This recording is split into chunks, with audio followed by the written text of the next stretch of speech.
चलो बच्चों, तो आज हम लोग एसएस में ये सेकंड चैप्टर कंटिन्यू करें जिसका नाम था first world war and Russian revolution. हम लोग इस चैप्टर में फर्स्ट वर्ल्ड वॉर के बारे में पहले समझ रहे थे, रशियन रिवॉल्यूशन वो हम लोग आज देखेंगे। फर्स्ट वर्ल्ड वॉर ये टॉपिक हम लोग समझ रहे थे जिसमें हमने अभी तक ये समझा था कि ये फर्स्ट वर्ल्ड वॉर की शुरुआत कैसे हुई, है ना, कैसे शुरुआत हुई उसके बारे में हमने समझा। आपको पता है ना, उस वक्त सभी देश है, एक बार शॉर्ट में सुन लो कि जो भी यूरोपियन कंट्रीज थी ना, वो लोग यही चाहते थे कि हम लोग दूसरे देशों पे अपना अपना कब्जा करते जाए। तो एशिया और अफ्रीका पे उन्होंने बहुत कब्जा किया था, है ना, ऑलमोस्ट देशों को अपने कब्जे में करके रखा था। उसके बाद जब जर्मनी और फ्रांस की लड़ाई हुई ना, तो उसमें जर्मनी जीत गया था और फ्रांस हारा था। तब उसने फ्रांस के साथ फ्रैंकफर्ट ट्रीटी बनाई थी। फ्रैंकफर्ट ट्रीटी ये एग्रीमेंट बनाया था कि जिसमें उससे काफ़ी पैसे वसूल किए और उसके दो बड़े प्लेस वो अपने नाम पे कर लिए थे जर्मनी ने। तो इसकी वजह से हमने देखा था ना कि फ्रांस जर्मनी के ऊपर गुस्से में बैठा था कि बस मौका मिले तो वो जर्मनी पे अटैक करेगा। उसके बाद इंग्लैंड और दूसरे देशों को भी जर्मनी ने हैरान किया था कि जर्मनी ने उनका बिजनेस तोड़ दिया था, उनके ही सामने उनकी चीज़ें एकदम लो प्राइस में बेचते थे, तो जिसकी वजह से उनका पूरा बिजनेस चला गया था, बहुत लॉस हुआ इंग्लैंड और दूसरे देशों को। वो सब भी जर्मनी के ऊपर गुस्से में बैठे थे। और हमने दूसरे जो फैक्टर्स देखे थे ना, तो सभी देश आपस में अपनी अपनी मिलिट्री तैयार कर रहे थे, अपने अपने ग्रुप बना रहे थे और सब हथियार वगैरह तैयार कर रहे थे। लोग एक दूसरे को भड़का रहे थे। अपने ही देशों में स्कूल कॉलेजेस में ये भड़काया जाता था, पढ़ाया जाता था कि भाई सिर्फ और सिर्फ अपने देश के लोगों की भलाई करो, उनसे प्यार करो और बाकी सबको तो भले मार दो, कि लड़ाई करने से ही सबसे ज़्यादा फायदा होगा, ऐसा लोगों को समझाते थे। तो इसकी वजह से हर देश धीरे धीरे एक दूसरे का दुश्मन बनने लगा, है ना, भारी दुश्मन बनने लगा एक दूसरे का। और बस सबको मौका चाहिए था कि एक ऐसा मौका मिले और वो सबको दिखा दे, बराबर ना, कि सिर्फ उनको एक मौका चाहिए था और वो मौका मिला था ना। कब मिला था? कि जब ऑस्ट्रिया के राजा रानी वो सब्रिया, है ना, सब्रिया देश में वो जब घूमने के लिए गए थे, तब वहाँ पे कुछ आतंकवादियों ने उनको मार दिया। और ऑस्ट्रिया के गवर्नमेंट क्या कह रही थी कि नहीं भाई, ये तो सब्रिया की गवर्नमेंट ने, उनकी सरकार नहीं मारा है। और इसी वजह से इसका बदला लेने के लिए ऑस्ट्रिया ने सब्रिया के ऊपर अटैक कर दिया और यहाँ से फर्स्ट वर्ल्ड वॉर की शुरुआत हो गई। फिर कहते ना, सभी ग्रुप एक दूसरे के साथ आ गए और फर्स्ट वर्ल्ड वॉर की शुरुआत हुई। जो लोगों को मौका चाहिए था ना, वो मौका यहाँ से मिला, ऑस्ट्रिया से। तो हुआ क्या फिर वो फर्स्ट वर्ल्ड वॉर में? तो सुनो ध्यान से कि फर्स्ट वर्ल्ड वॉर के टाइमिंग में पूरे कंट्री में, है ना, सॉरी, पूरे वर्ल्ड में दो पार्ट हो गए थे। एक थे अलाइड नेशंस। ये अलाइड नेशंस बनाया था इंग्लैंड, फ्रांस, ऑस्ट्रिया, रशिया, इन सब ने मिलकर बनाया था। और दूसरी तरफ थे एक्सिस नेशन, जिसमें जर्मनी, इटाली, जापान ऐसे थे। इस अलाइड नेशन में ये चारों ने शुरुआत तो की थी और फिर धीरे धीरे करके 24 कंट्रीज इसके साथ जुड़ गई। कितनी? 24 कंट्रीज जुड़ी इनके साथ। और दूसरा एक्सिस नेशन जो था ना, जो जर्मनी, इटाली, जापान इनके साथ था, इनके साथ सिर्फ 4 देश जुड़े, 4 कंट्रीज इनके साथ जुड़ी। मतलब एक तरफ वो पूरा अलाइड नेशन का ग्रुप था और एक तरफ एक्सिस नेशन का। यहाँ एक्सिस नेशन में भले 4 देश थे, लेकिन फिर भी उसमें ना जर्मनी वो सबसे ग्रेट था। जब फर्स्ट वर्ल्ड वॉर की शुरुआत हुई ना, तो शुरुआत में जर्मनी ने पूरे यूरोप में बहुत लड़ाइयाँ जीती उन्होंने। उसने जो है वो जर्मनी ने फ्रांस की पूरी सेना ख़त्म कर दी, फ्रांस को ख़त्म कर दिया उसने, है ना, जर्मनी ने। इसके अलावा जो रशिया था ना, उस रशिया के अपने देश में ना रशियन रिवॉल्यूशन शुरू हो गया, जो हमारे चैप्टर का एक टॉपिक है ना, रशियन रिवॉल्यूशन। तो रशिया में ना रशियन रिवॉल्यूशन शुरू हो गया, तो इसकी वजह से वो लड़ाई में से हट गया उसने कहा कि मुझे दूसरे देश से नहीं लड़ना है, पहले मैं अपने देश को तो संभालूं, मेरे ही देश में प्रॉब्लम चल रही है। मतलब फ्रांस भी हट गया, रशिया भी हट गया, ठीक है ना, दूसरे देश भी धीरे धीरे हारने लगे। कि ऐसे समझो कि जर्मनी ही वो टॉप पर था लड़ाई में, कि जीतने वाला तो जर्मनी ही है। वो सबमरीन आती है ना, बड़े बड़े ओशियन सीज में जो सबमरीन आती है, सब ये जर्मनी वो सबमरीन लेकर जाता था और उसके थ्रू न जाने कितने देशों को जो है वो ये हराया था, कितने देशों की सेना उसने ख़त्म कर दी थी। उनसे कितने सैनिक मारे गए, कितने सारे लोगों की जो है वो जान गई। लेकिन उसमें जर्मनी तो सबसे आगे था ना, फर्स्ट वर्ल्ड वॉर में जीतने वाला ये जर्मनी ही था। तो कहते हैं ना, कुछ समय तक ये जर्मनी हर लड़ाई जीतता था ना, तो उसे आ गया था घमंड। जर्मनी को आ गया था घमंड कि अब भाई तो मेरे सामने कोई भी नहीं टिक पाएगा। तो उस वक्त था ऐसा, ध्यान से सुनना, ये एक स्टोरी की तरह सुनना, कि ये अलाइड और एक्सिस नेशन में, भले एक्सिस नेशन कम थे, लेकिन फिर भी जर्मनी इतना ताकतवर था कि उसे इतनी लड़ाइयाँ जीतने के बाद है ना घमंड आ गया था कि अब तो भाई वर्ल्ड वॉर ख़त्म होगा ना तो पूरी दुनिया का राजा मैं बनूंगा। सही बात है ना, कि वर्ल्ड वॉर अगर ख़त्म हो तो पूरी दुनिया में सबसे ज़्यादा लड़ाई जर्मनी ने जीती, मतलब दुनिया का राजा तो मैं, ऐसा उसे घमंड आ गया था। लेकिन लेकिन हुआ ऐसा, सुनना ध्यान से, कि फर्स्ट वर्ल्ड वॉर के टाइमिंग में ना अमेरिका कंट्री, अमेरिका जो वर्ल्ड दुनिया का सुपर पावर कहलाती है, कि ये अमेरिका कंट्री वो वर्ल्ड वॉर में नहीं थी उस वक्त, वो कोई लड़ाइयाँ नहीं करती थी, उसके पास ताकत बहुत थी, लेकिन अमेरिका कोई वर्ल्ड वॉर में जुड़ी नहीं थी। उसने कहा कि भाई मुझे लड़ाई नहीं करनी है, भाई मेरी किसी के साथ कोई दुश्मनी नहीं है, तो मुझे लड़ाई नहीं करनी है। तो वो था तो साइड में अमेरिका, लेकिन ये जो जर्मनी कंट्री थी ना, जर्मनी का जो राजा था ना, उसने वो कहते हैं कि भाई अमेरिका को थोड़ा सा तंग किया। ऐसा हुआ कि भाई एक बार अमेरिका का कोई स्टीमर, है ना, अमेरिका का कोई स्टीमर वो पानी में अमेरिकन सैनिक को लेकर कहीं जा रहा था। मतलब अमेरिका के सैनिक थे उस स्टीमर में, वो जो है वो ये बीच समुद्र में से वो स्टीमर जा रहा था, और जर्मनी ने उस स्टीमर को डुबा दिया। Germany manage to drown an American steamer Lusitania in which 147 American soldiers died।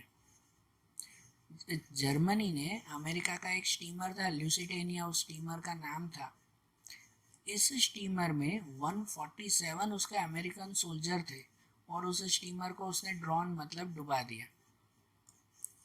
तो इसकी वजह से अमेरिका के 147 सैनिक जब मर गए ना, तो अमेरिका को आया गुस्सा कि भाई मेरे सैनिकों को बिना वजह क्यों मारा, क्योंकि वो सैनिक लड़ तो रहे नहीं थे, अमेरिका थोड़ी लड़ रहा था, तो उसके सैनिक तो लड़ाई कर नहीं रहे थे, वो बस जर्मनी को घमंड आ गया ना, तो वो तो सबसे लड़ रहा था कि भाई मैं तो अमेरिका को भी देख लूँगा ऐसा।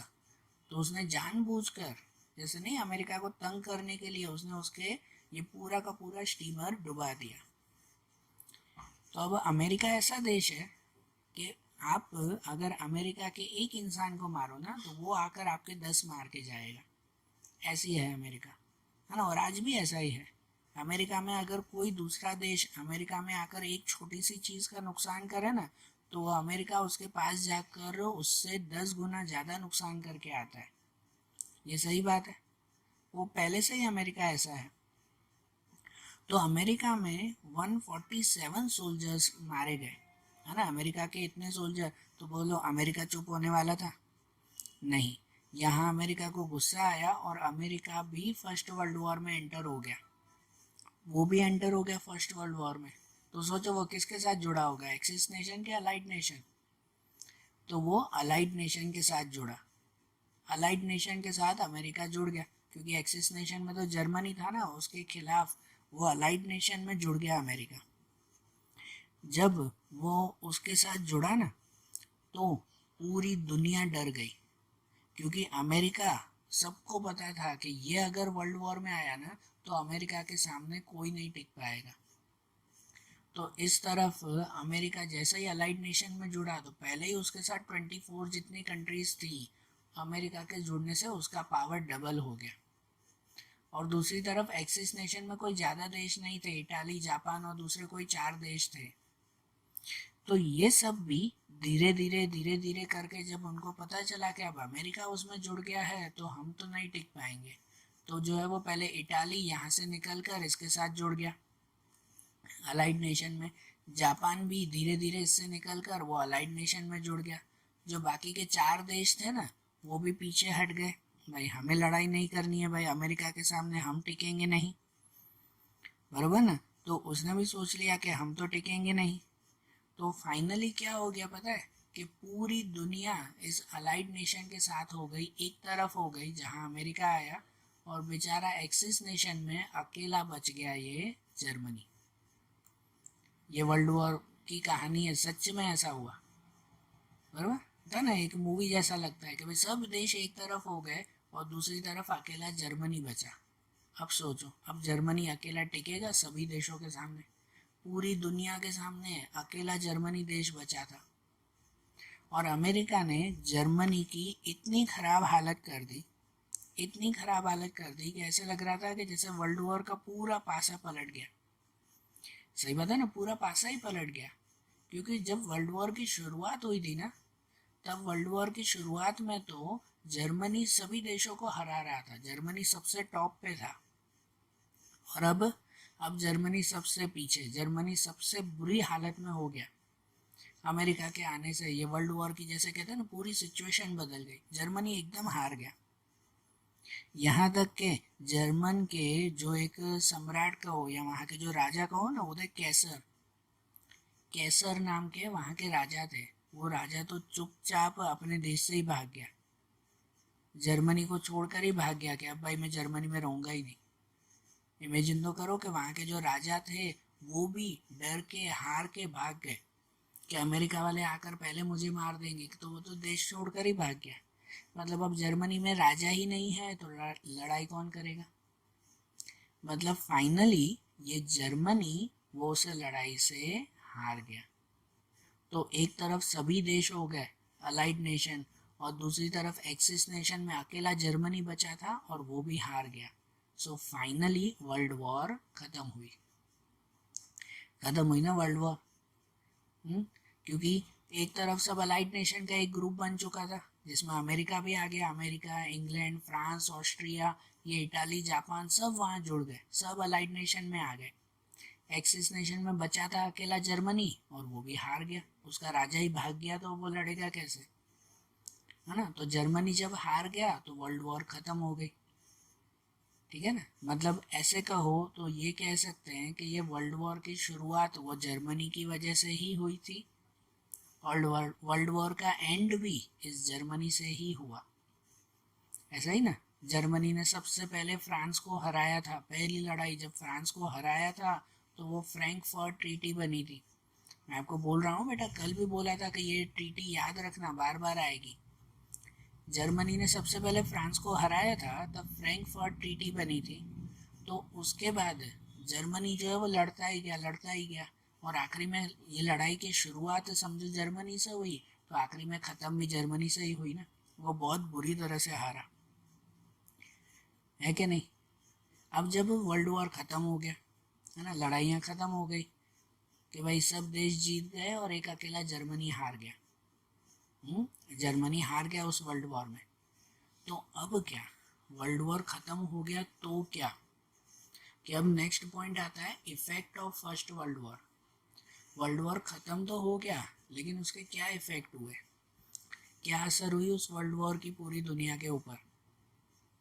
तो वर्ल्ड वॉर के इफेक्ट देखना है ना, तो उसमें ये अलग अलग इफेक्ट थे। जैसे कि सबसे पहले हम लोग समझे destruction of man and material. समझना कि मैन और मटेरियल का डिस्ट्रक्शन। आपको क्या लगता है कि जो ये वर्ल्ड वॉर हुआ, मतलब पूरी दुनिया आपस में लड़ी, इतने सारे देश आपस में लड़े थे, तो फिर कितना नुकसान हुआ होगा, कितना डिस्ट्रक्शन, कितनी तबाही हुई होगी। कहते हैं कि अंदाजे से 6.5 करोड़ लोगों ने इस लड़ाई में पार्ट लिया था। सब देश के मिलाकर 6.5 करोड़ लोग इसमें लड़े थे, जिसमें से अंदाजे से 1 करोड़ लोगों की डेथ हुई थी। पूरी दुनिया में कितने 1 करोड़ लोग इस वर्ल्ड वॉर में मारे गए। इनके अलावा 2 करोड़ से ज़्यादा लोग वो इंजर्ड हुए। लड़ाइयों में कोई भी सेफ रहेगा? किसी को चोट लगी, किसी को क्या हुआ। 70 लाख से ज़्यादा लोग वो अपाहिज हो गए। 70 लाख से ज़्यादा लोग वो इसमें अपाहिज हो गए इन लड़ाइयों में। और इस लड़ाइयों के बाद जो मटेरियल का नुकसान हुआ वो तो बहुत। मटेरियल मतलब कि भाई खाने पीने का सामान, लोगों के घर वगैरह टूट गए।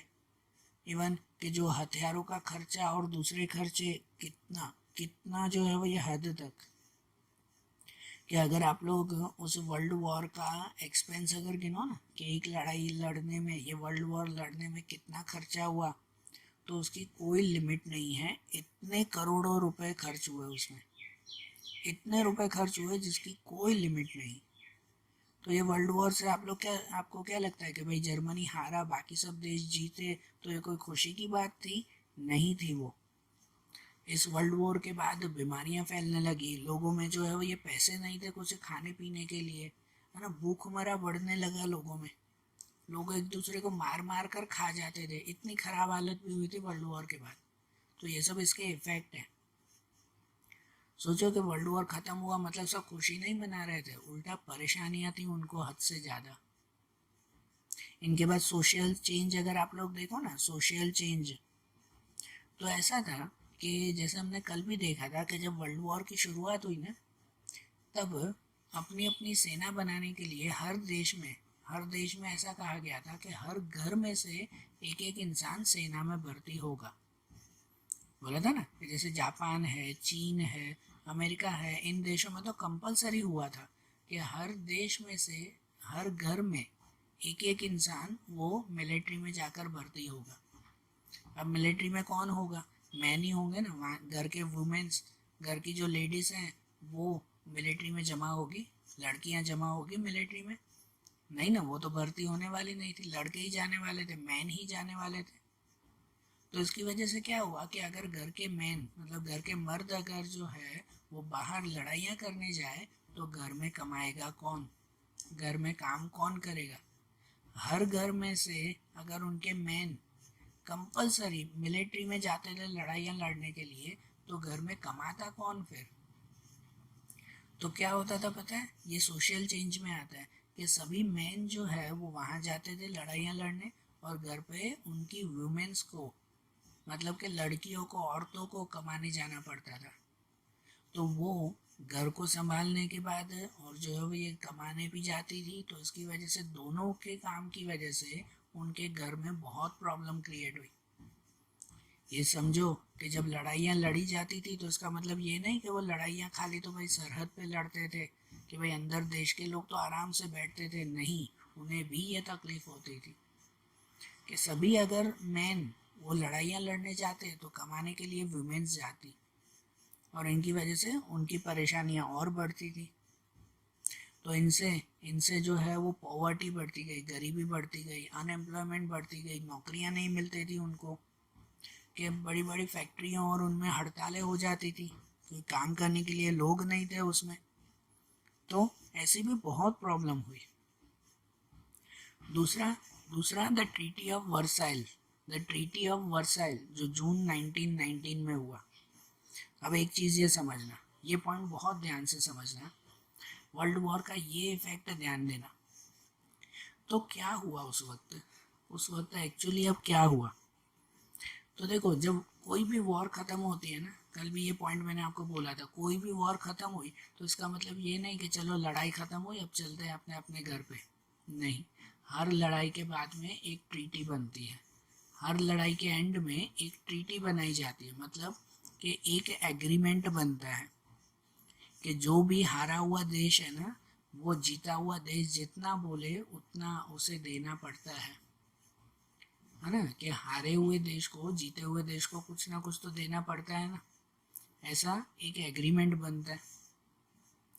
अब आप सोचो कि इस वर्ल्ड वॉर में कौन हारा? तो वर्ल्ड वॉर में हारा था जर्मनी। और वर्ल्ड वॉर में जीता कौन था? तो वर्ल्ड वॉर में जीते थे 25 से ज़्यादा देश, सभी देश। अकेला जर्मनी तो एक साइड था ना, बाकी सब देश दूसरी तरफ थे, तो वो सभी जीते थे और जर्मनी अकेला हारा था। तो मतलब कि अगर ये ट्रीटी बने, अगर ये एग्रीमेंट बने, तो जर्मनी को है ना 25 देशों को या उससे भी ज़्यादा देशों को सब कुछ देना पड़ता था। तो बेचारा जर्मनी पहले ही एक तो जो है वो लड़ाई में हार चुका था, उसके बाद सब ये दंड भरना पड़े, इतने सारे देशों को सब देना पड़े, तो वो तो कहते हैं ना भाई कंगाल हो जाएगा ना जर्मनी, बचेगा क्या जर्मनी के पास। लेकिन कंपलसरी भी था कि लड़ाई हुई है तो कोई ना कोई ट्रीटी तो बनेगी ही। तो हुआ ऐसा कि उस वक्त पेरिस में वहाँ पर वर्साइल सिटी में, पेरिस के वर्साइल सिटी में वहाँ पर एक मिरर पैलेस है, आज भी है वहाँ पर। पेरिस की वर्साइल सिटी है, वहाँ पर एक मिरर पैलेस है, एक कांच का पूरा महल। उस महल में दुनिया के सभी देशों के नेताओं की मीटिंग हुई थी। जो जो देश लड़ाइयों में लड़े थे ना, हमारा इंडिया नहीं लड़ा था हाँ उसमें, ये ध्यान रखना। इंडिया वर्ल्ड वॉर से, दोनों वर्ल्ड वॉर से अलग था, लेकिन जितने भी देश लड़े थे ना वो सभी उस वर्साइल सिटी में एक मिरर पैलेस में, वहाँ के कांच के महल में आकर जमा हुए। और उनमें उनकी कुछ मीटिंग्स हुई कि अब जर्मनी हारा है तो उसको क्या कहा जाएगा। तो इसीलिए वो मीटिंग के बाद जो एग्रीमेंट बना, जो उनके लिए ट्रीटी बनी, उसको कहा गया treaty of Versailles. Versailles city में थी ना, इसलिए ट्रीटी ऑफ वर्साइल कही गई। जून 1919 में ये हुआ। तो इसके लिए क्या हुआ कि इसमें जो जो लोग थे ना, जिसमें अमेरिका के हेड थे वुड्रो विल्सन, ब्रिटिश के बड़ा प्रधान थे उसमें लॉर्ड जॉर्ज, फ्रांस के हेड थे वो क्लेमेंसोए, और इटाली के ऑरलैंडो, ये सब वहाँ पे आए थे, है ना। ये सब अलग अलग देशों के हेड वहाँ पर थे। इन सभी देशों ने सीधा जर्मनी के ऊपर अटैक किया। अटैक किया मतलब कि जर्मनी को ही पकड़ा कि ये वर्ल्ड वॉर इस जर्मनी की वजह से ही हुआ है, तो इस वर्ल्ड वॉर का पूरा जवाबदार ये जर्मनी है ना। इसकी पूरी जवाबदारी जर्मनी को ही उठानी पड़ेगी। और इसीलिए जर्मनी पर ध्यान देना, जर्मनी के ऊपर जो फाइन रखा गया ना, जो दंड उसे भरना पड़ा, तो सभी देशों ने मिलकर कहा कि जर्मनी को 6.5 अबज पाउंड का, 6.5 बिलियन कहो, 6.5 बिलियन पाउंड का दंड उसे देना पड़ेगा। इतना बड़ा दंड। एक तो जर्मनी वॉर में पहले ही हार चुका था, उसके बाद उसके सामने रखा गया कि भाई तुम्हें अब इतना दंड भरना पड़ेगा, है ना। समझ रहे हो कितना बड़ा ये अमाउंट हो गया, 6.5 बिलियन पाउंड। इसके अलावा जो स्टार्टिंग में आपको मैंने बताया था ना, फिर से याद करवा रहा हूँ, जो फ्रैंकफर्ट ट्रीटी थी, उसमें जर्मनी ने फ्रांस के 2 बड़े प्लेस अपने नाम पे कर दिए थे। तो अब फ्रांस ने कहा कि अब जर्मनी हार गया है ना, तो उसके उसके प्लेस उसको वापस करो। जर्मनी से वो दोनों प्लेस फ्रांस ने वापस ले लिए। इसके अलावा जर्मनी की राइन रिवर है, जर्मनी की राइन रिवर, वो रिवर में जब इंटरनेशनल ट्रेड होता था, पता है जब कोई एक देश से दूसरे देश में जाओ तो उसका कोई टैक्स वगैरह भरना पड़ता है ना, पड़ता है कि नहीं। जब दूसरे देश में जाओ तो भी टैक्स कुछ भरना पड़ता है।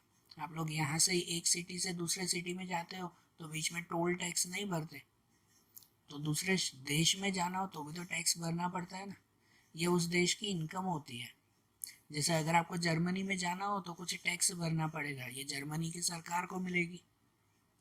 तो उस वक्त जो राइन रिवर थी ना जर्मनी की, उसके ऊपर ट्रेडिंग के लिए जो टैक्स लिया जाता था ना, सबने कहा कि अब जर्मनी वो टैक्स कभी नहीं लेगा, वो टैक्स बंद करवा दो। तो इसकी वजह से जर्मनी की इनकम भी उन्होंने बंद करवा दी कि अब उस वक्त भाई जर्मनी में कोई भी जाएगा ना तो उसे टैक्स नहीं भरना पड़ेगा। ये सब जर्मनी के ऊपर दंड रखे गए। जर्मनी से 6.5 बिलियन पाउंड ले लिए। जो फ्रांस के 2 शहर थे वो भी वापस ले लिए उसने जर्मनी से, है ना। सबने मिलकर जर्मनी से ले लिया। फिर जर्मनी को कहा कि अब तुम्हारे देश में कोई भी टैक्स नहीं भरेगा। यहाँ तक कि फ्रांस ने ये कहा कि जर्मनी में से जो भी मिनरल्स मिलते हैं ना, नहीं, ज़मीन के अंदर से जो भी मिनरल्स मिलते हैं, जर्मनी फ्रांस को 15 साल तक फ्री में मिनरल्स देगा। जर्मनी फ्रांस को 15 साल तक फ्री में मिनरल्स देगा। ऐसा मतलब ये भी तो उसका नुकसान हुआ। मतलब जर्मनी को फ्रांस को जो है वो 15 साल तक फ्री में सब चीज़ें देनी थी। ये तो खाली फ्रांस है, और हर देश ने ऐसा कुछ ना कुछ जर्मनी से मांगा। मतलब समझो जर्मनी तो पूरी तरह से कंगाल हो गया। हालत ऐसी हो चुकी थी कि अब तो जर्मनी के पास खाने पीने के भी वांदे थे। मतलब ये ट्रीटी ऑफ वर्साइल में, आप शॉर्ट में समझो कि इस ट्रीटी ऑफ वर्साइल में सभी देशों ने मिलकर जर्मनी के ऊपर सीधा अटैक कर दिया कि भाई ये वर्ल्ड वॉर तुम्हारी वजह से ही हुआ है, अब तुम इसकी भरपाई करो। तो जर्मनी से पैसे ले लिए, मिनरल्स ले लिए, टैक्स ले लिया, सब कुछ जर्मनी से ले लिया। तो आपको क्या लगता है कि जर्मनी ने इसे ट्रीटी मतलब इस एग्रीमेंट पे चुपचाप साइन कर दिया होगा कि हाँ भाई मैं साइन कर रहा हूँ, ठीक है भाई मेरे पास से सब ले लो, 6.5 बिलियन पाउंड भी ले लो, मिनरल्स भी ले लो, सिटी भी ले लो, सब ले लो मेरे से? जर्मनी ने चुपचाप साइन कर दिया होगा? ऐसा नहीं। जर्मनी तो इस पे साइन ही नहीं कर रहा था। जर्मनी बोल रहा था कि भाई मैं क्यों पैसे दूँ, सही बात है ना, कि एक तो मैं लड़ाई में हार गया, ऊपर से मुझे उतना बड़ा पैसे देने के लिए बोल रहा, मेरे पास कहाँ से आएंगे। जर्मनी ने सीधे मना कर दिया था कि मैं इस ट्रीटी को नहीं मानूंगा, मैं साइन करूंगा नहीं। तो सभी देशों ने कंपलसरी जो जर्मनी के हेड थे उसके सिर पर बंदूक रख कर कह दिया कि चुपचाप इसके ऊपर साइन करो, नहीं तो भाई अभी के अभी तुम्हें मार देंगे। मतलब जर्मनी को जबरदस्ती उसके ऊपर साइन करवाया। जो भी इससे जर्मनी से जो भी चीज़ें लेनी थी ना, वो जबरदस्ती ली सभी देशों ने मिलकर। तो सोचो जर्मनी के साथ अच्छा हुआ कि बुरा हुआ? एक तरह से तो बुरा ही हुआ ना, कि बेचारा एक तो वॉर में हार गया था, पहले ही कंगाल था, है ना, हार गया मतलब तो पहले ही उसकी सब चीज़ें चली गई थी, और ऊपर से उसके ऊपर इतने बड़े ये फाइन दिए गए। तो जर्मनी को, उसके हेड को, जर्मनी के लोगों को सच में बहुत गुस्सा था कि यार ये पूरी दुनिया ने मिलकर जर्मनी के साथ बहुत बुरा किया। हाँ, तो जो ट्रीटी ऑफ वर्साइल बनी थी ना, ये पूरी दुनिया में एक बहुत बड़ा चेंज लेकर आई थी। कैसे चेंज, वो हम लोग आगे के चैप्टर्स में सेकेंड वर्ल्ड वॉर में देखेंगे कैसे क्या चेंज हुआ। लेकिन इसका कुछ शॉर्ट में हम लोग देखें, लॉन्ग टर्म इफेक्ट समझ रहे हो ना, कि देखो सभी देशों ने मिलकर तो एक तरह से उस जर्मनी को लूट लिया। तो इसका लॉन्ग टर्म इफेक्ट क्या क्या हुआ? पहली बात ये कि वर्ल्ड वॉर से जो इतना बड़ा नुकसान हुआ ना, तो सभी देशों को लगा कि नहीं भाई, कि अब दूसरी बार ऐसी लड़ाई कभी नहीं होनी चाहिए। ये भाई ये पहली बार वर्ल्ड वॉर हो गया, बहुत नुकसान हुआ भाई, अभी दूसरी बार तो ऐसी लड़ाइयाँ नहीं होनी चाहिए। तो इसीलिए सब देशों ने मिलकर एक संस्था बनाई जिसे नाम दिया लीग ऑफ नेशन। क्या नाम दिया संस्था को? League of nation. ये संस्था बनाई कि इस संस्था में सभी देशों ने मिलकर ये नक्की किया कि अब सब मिलजुल के रहेंगे, आगे से कभी कोई ऐसे एक दूसरे से लड़ेगा नहीं। जैसे जितनी बुरी तरह से अभी लड़े ना, अभी कभी कोई इतनी बुरी तरह से नहीं लड़ेगा भाई, अब मिल के रहेंगे। तो ये लीग ऑफ नेशन पूरी दुनिया में शांति बनाए रखने के लिए लीग ऑफ नेशन बना। लेकिन कितने सारे ऐसे देश थे जिन्हें अंदर ही अंदर है ना गुस्सा था। भले सब देश जीते ना, खाली जर्मनी हारा, फिर भी सभी देशों को अंदर ही अंदर गुस्सा था कि जर्मनी का, कितने देश ऐसे थे कि जर्मनी का फ़ायदा तो खाली फ्रांस को मिला, इंग्लैंड को मिला, अमेरिका को मिला। भाई हमारे जैसे देश जो छोटे छोटे देश थे ना, ऑस्ट्रिया और दूसरे देश, उनको तो गुस्सा आ रहा था कि हाँ भाई हमारे जैसे देशों को तो जर्मनी से कुछ फ़ायदा मिला ही नहीं। कि जर्मनी को लूट तो लिया, लेकिन उस लूट में कुछ लोगों ने खाया, कुछ लोग बाकी रह गए। तो जो लोग बाकी रह गए थे उनको तो गुस्सा था ना। तो जो लीग ऑफ नेशन बना ना, उस लीग ऑफ नेशन में काफ़ी देश जुड़े ही नहीं कि नहीं भाई हमें नहीं जुड़ना है। तो न जुड़ने का क्या मतलब होता है पता है? कि नहीं भाई अगर फ्यूचर में हुआ तो हम फिर से लड़ाई करेंगे, हम लोग जुड़ेंगे नहीं, ऐसी हालत हो गई। इवन अमेरिका भी नहीं जुड़ा, अमेरिका नहीं जुड़ा, जर्मनी नहीं जुड़ा। तो इसका मतलब क्या कि लीग ऑफ नेशन बनी थी कि अब पूरी दुनिया में कभी ऐसी लड़ाई नहीं होगी। लेकिन लेकिन जो है वो फिर से सभी देशों के मन में एक एक गुस्सा तो था। और सबसे ज़्यादा गुस्सा किसके मन में था पता है? सबसे ज़्यादा गुस्सा था वो था जर्मनी के मन में। जर्मनी को सबसे ज़्यादा गुस्सा था किस चीज़ का? कि एक तो वर्ल्ड वॉर में मैं हार गया, और दूसरी बात कि मुझसे इतना सारा दंड ले लिया, इतनी सारी चीज़ें ले ली, बराबर ना, कि भाई इतने पैसे देने पड़ रहे हैं, इतना देश देना पड़ रहा है, इतने मिनरल्स मुझे देने पड़ रहे हैं। तो जर्मनी तो कंगाल हो गया था ना। और ये सब जबरदस्ती, कहते ना, बंदूक सिर पे रखकर उससे साइन करवाया ये ट्रीटी ऑफ वर्साइल।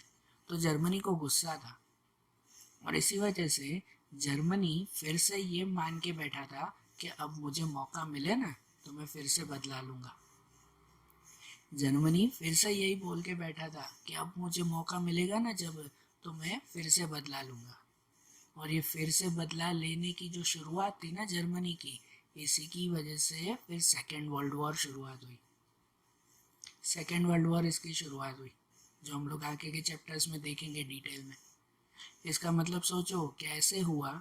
इसका मतलब ये हुआ कि जो फर्स्ट वर्ल्ड वॉर था ना, उसकी शुरुआत जर्मनी की वजह से हुई थी। फर्स्ट वर्ल्ड वॉर ख़त्म किससे हुआ? जर्मनी की वजह से। अब सेकेंड वर्ल्ड वॉर की शुरुआत भी कौन कर रहा है? जर्मनी ही कर रहा है। पहले जर्मनी ही गुस्से में बैठा है कि मुझे मौका तो मिले, मैं सभी देशों को दिखाऊंगा एक बार। तो इसकी वजह से ये जो लॉन्ग टर्म इफेक्ट है ना, कि फर्स्ट वर्ल्ड वॉर का एंड वो अच्छी तरह से नहीं हुआ, इसकी वजह से लोग, सब देश इतने गुस्से में थे कि फ्यूचर में सेकेंड वर्ल्ड वॉर होने ही वाला था कंपलसरी। ठीक है। अब जो सेकेंड वर्ल्ड वॉर में क्या हुआ उनकी डिटेल्स हम लोग अगले वीडियोस में, अगले चैप्टर्स में देखेंगे। अभी जो इसमें बाकी है ना, रशियन रिवॉल्यूशन, हमारे चैप्टर का एक पॉइंट बाकी है, रशियन रिवॉल्यूशन, उसके बारे में अब हम लोग कल के वीडियोस में देखेंगे। Okay, thank you.